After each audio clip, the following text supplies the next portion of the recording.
were old friends, in a happy combination of sound business acumen and natural affability. Her tea shop itself was the result of a similar happy combination of circumstance and aspiration, her divorce from a wealthy ex-husband having given her enough money to fulfill her dream of opening a cafe. Tall and statuesque, her natural blonde curls seemed in keeping with the yellow tea shop, as though it was natural for her to be working there. My unruly red hair didn't match the decor as well, and my mother was certainly convinced I was out of place there. She thought I should be striving to better myself and disapproved of my working as a waitress, but I considered myself lucky to be working in such a friendly tea shop in a picturesque village. With Poppy as my constant and loyal companion, my life was very nearly perfect. All that was missing was a boyfriend. Reactions to our decorations varied.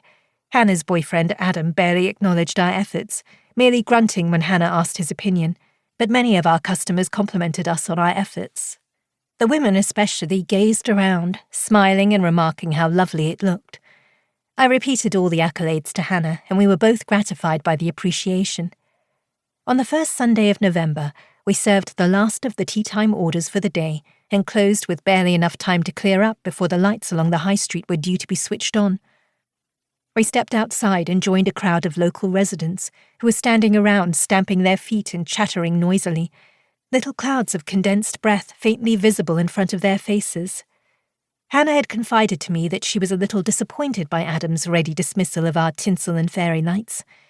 Predictably, he had declined to come along to witness the annual turning on of the Christmas lights. Although I was keen to watch the lights come on, it was growing increasingly chilly, and before long my fingers and toes began to hurt. Hannah was as eager to leave as I was. She wanted to go home to Adam.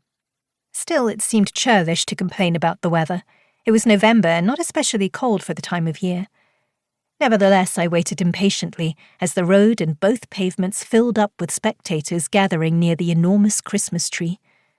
Other than suffering from the cold, my other concern was that Poppy might be scared by so many onlookers crammed together in the centre of the village. She liked people as a rule, but the villagers were out in force today, all packed into a small stretch of the high street. So far she seemed happy enough, settled between my feet.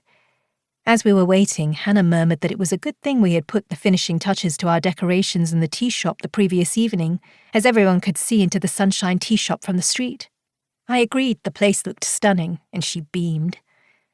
The Christmas tree in the high street was paid for by the local retailers, with a contribution from the council.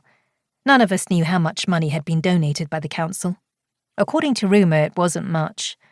Nevertheless, we all cheered when the mayor stepped forward to turn on the lights.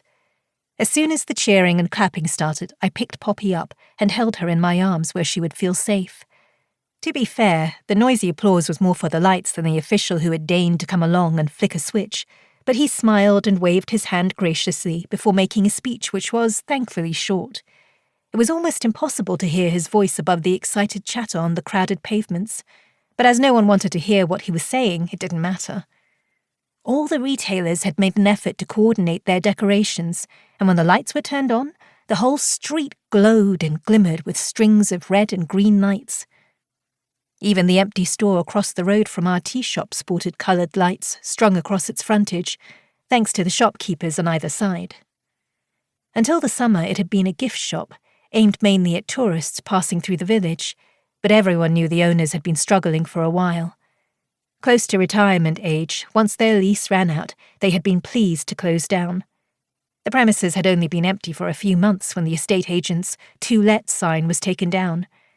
We were all curious to know who was taking it over, but even Maud, who ran the village grocery store and was usually up to date with local gossip, couldn't tell us. The uncertainty gave rise to several rumours, which became increasingly outlandish as time passed. For no apparent reason, one of our customers was convinced it would be a shop selling kitchenware. The owner of the village hair and beauty salon was worried that a second hair salon was opening in the vacant premises. We were assured by a number of people that it was going to be a tattoo parlour. Hannah and I suspected that particular rumour had come from a single deluded person who had speculated about it to a number of their neighbours, each of whom had mentioned it to several other villagers. Someone else assured us a shop selling risque lingerie would be opening its doors opposite us very soon. In the meantime, we just had to wait.